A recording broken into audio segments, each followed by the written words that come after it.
boys and girls, from me, Henry, and my fluffy friend, Nipper. Now remember, children, before we start tonight's bedtime story, don't forget, if you liked the video, press the like button, hit the subscribe and press the bell. By doing this, you will be the first to be notified when my latest video by me, Henry, has been uploaded for you to watch. It costs you nothing to subscribe, and it will keep you notified. Now before we start, are we snuggled in? If so, then we shall begin. Tonight's story, the story is Tom Thumb. The story of a very small boy, indeed, the size of your thumb.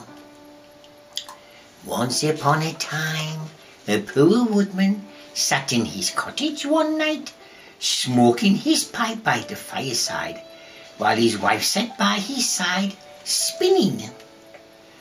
"How lonely it is, wife," she said, as he puffed out a long curl of smoke, "for you and me to sit here by ourselves, without any children to play about and amuse us, while other people seem so happy and merry with their children." "What you say is very true," said his wife, sighing, and turning round her wheel.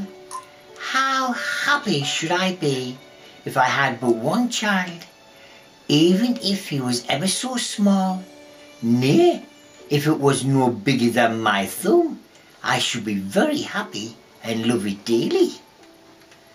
Now, odd as you may think it is, time came to pass that this good woman's wish was fulfilled, just in the very way she had wished for not long afterwards she had a little boy, who was quite healthy and strong, but was a bit much bigger than my thumb.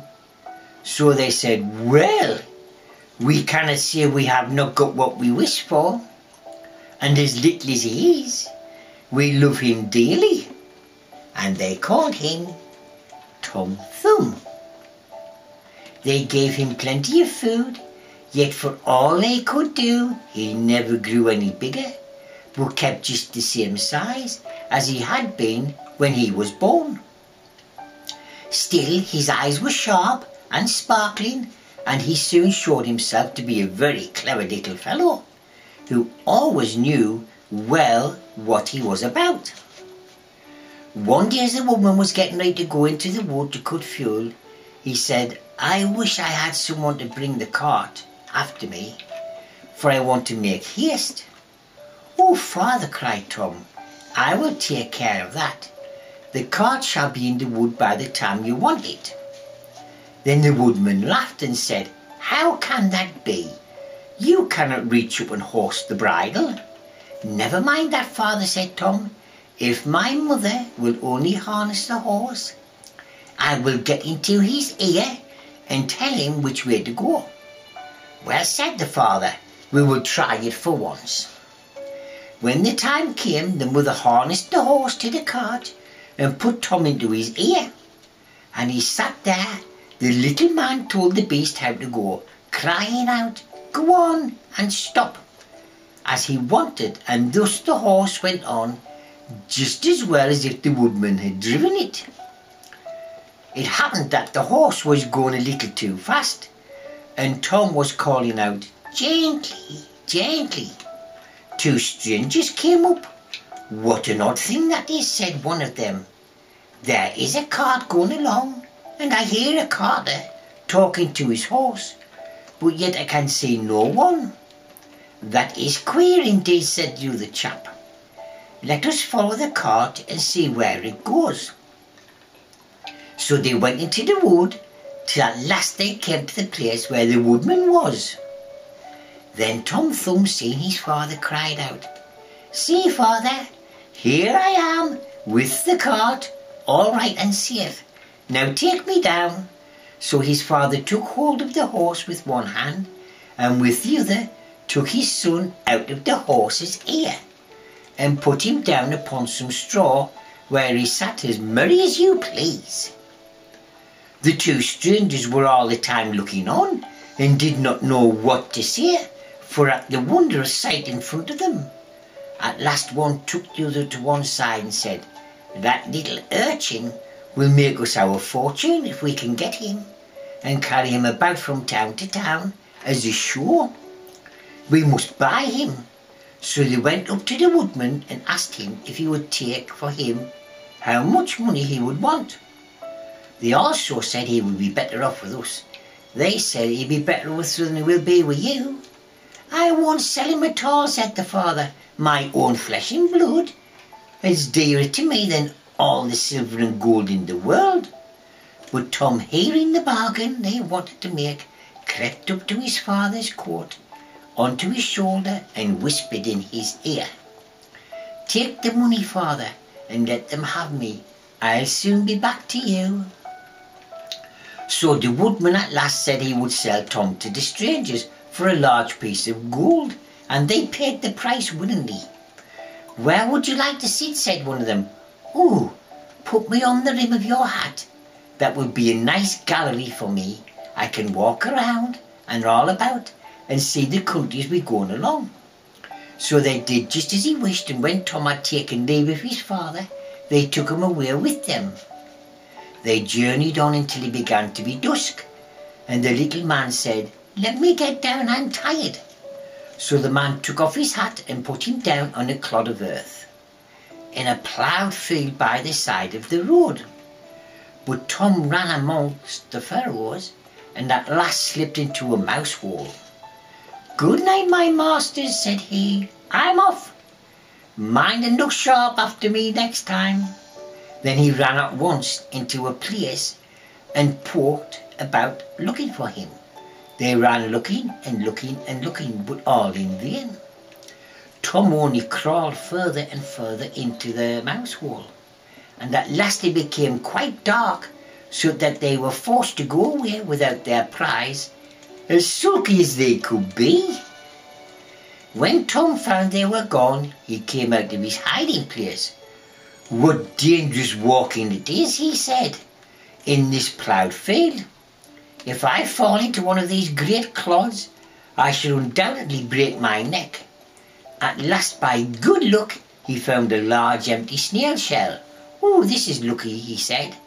"I can sleep here very well," and he crept inside. Just as he was about to fall asleep, he heard two men passing by chatting together, and one said to the other, "How can we rob that rich parson's house of silver and gold?" "I'll tell you," cried Tom. "What noise was that?" said the thief, frightened. "I'm sure I heard someone speak." They stood still listening, and Tom said, "Take me with you, and I'll soon show you how to get the parson's money." "But where are you?" they said. "Look about the ground," answered he, "and listen where the sound comes from." At last the thieves found him out and lifted him up in their hands. "Oh, you little urchin," they said, "what can you do for us?" "Well, I can get between the iron window bars of the parson's house and throw you out whatever you want." "Oh, that's a good idea," said the thieves. "Come along and we shall see what we can do." When they came to the parson's house, Tom slipped through the window bars into the room, and then called out as loud as he could and bawled, "Will you have all that is here?" At this the thieves were frightened and said, "Softly, softly, speak very softly, speak low, that you may not awaken anybody." But Tom seemed as if he did not understand them, and bawled out again, "How much will you have? Shall I throw it all out?" Now the cook lay in the next room, and hearing a noise, she raised herself up at the bed and listened. Meantime the thieves were frightened and ran off a little way, but at last they plucked up their hearts and said, "This little urchin is only trying to make a fool of us." So they came back and whispered softly to him, "Now let us have no more of your roguish jokes, but throw us out some of the money." Then Tom called out as loud as he could again, "Very well, hold your hands out, here it comes." The cook heard this quite plain, so she sprang out of bed and ran to the open door. The thieves ran off as if a wolf was at their tails, and the maid, having groped about, found nothing, went away for a light. By the time she came back, Tom had slipped off into the barn, and when he should have looked about and searched in every hole and corner, found nobody, she went to bed, thinking she must have been dreaming with her eyes open. The little man crawled about in the hayloft, and at last found a snug place to finish his night's rest. So he laid himself down, meaning to sleep all day, and then find his way home to his father and mother. But alas, how woefully he was underdone! What crosses and sorrows happen to us all in this world! The cook got up early before daybreak to feed the cows, and going straight to the hayloft, carried away a large bundle of hay, with the little man in the middle of it, fast asleep. He still, however, slept on and did not wake till he found himself inside the mouth of a cow, for the cook had put the hay into the cow's rick, and the cow had taken Tom up in a mouthful of it. "Good lack a day," she said, "how came I tumbled into this mill?" But he soon found out there really was, and was forced to have all his wits about him, that he might not get between the cow's teeth, and so be crushed to death. At last down he went into the stomach. "Ooh, it's rather dark in here," he said to himself. "They forgot to build windows in this room to let the sun in, and there's no candle. Ooh, would be no bad idea if there was." Though he made the best of his bad luck, he did not like his quarters at all. The worst of it was, what more and more hay was always coming down, and the space left for him became smaller and smaller. At last he cried out with as loud as he could, "Don't bring me any more hay! Don't bring me any more hay!" The maid just happened to be milking the cow, and heard someone speak, but seeing nobody, and yet being quite sure it was the same voice she had heard in the night, she was so frightened she fell off her stool and overset the milk pail. As soon as she could pick herself up out of the dirt, she ran off as fast as she could to her master, the parson, and said, Sir, the cow is talking." But the parson said, "Woman, thou art surely mad." However, he went to the cow's house to try and see what was the matter. Scarcely had they set foot in the threshold when Tom called out again, "Don't bring me any more here." Then the parson himself was frightened, and thinking the cow was surely bewitched, called for his wife. Suddenly the cow threw up all the contents of its stomach, in which lay Tom. He was then thrown out upon a dunghill. Oh dear! Tom soon set about himself to work to get out of the dunghill, which was not an easy task. But at last, just as he made room to get his head out, fresh ill luck befell him again. A hungry wolf sprang out and swallowed Tom in one big gulp and ran away. Oh dear! Tom, however, was still not disheartened, and thinking the wolf may not dislike having some chat with him as he was going along, he called out, "My friend, can I show you a famous treat?" "Where's that?" said the wolf. "In such a house," said Tom, describing his own father's house. "You can crawl through the drain into the kitchen, and then into the pantry, and then you'll find cakes, ham, beef, cold chicken, roast pig, apple dumplings, and lots of sweeties, and everything that your heart can wish." Hoo! The wolf did not want to be asked twice, so that very night he went to the house and crawled through the drain into the kitchen, and then into the pantry, and ate and drank to his heart's content. As soon as he'd had enough of what he wanted, he tried to get away, but he'd eaten so much that he could not go out the same way he came in. That was just what Tom had reckoned upon, and now he began to set up a great shout, making all the noise he could. "Will you be easy?" said the wolf. "You'll awaken everybody in the house and make such a clatter." "That's that," said the little man. "You have had your frolic. Now if you mind, I'll be merry myself," and began singing and shouting as loud as he could. The woodman and his wife began to awaken by the noise, peeped through a crack in the door, but when they saw the wolf there, you may well suppose that they were sadly frightened, and the woodman ran for his axe and gave his wife a scythe. "Do you stay behind," said the woodman, "and when I have knocked him on the head, you must rip him up with the scythe."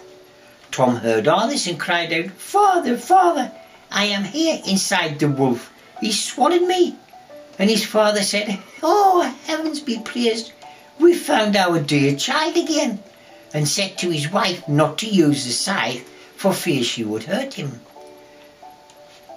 Then, as the wolf had ate so much, again he was sick on the floor.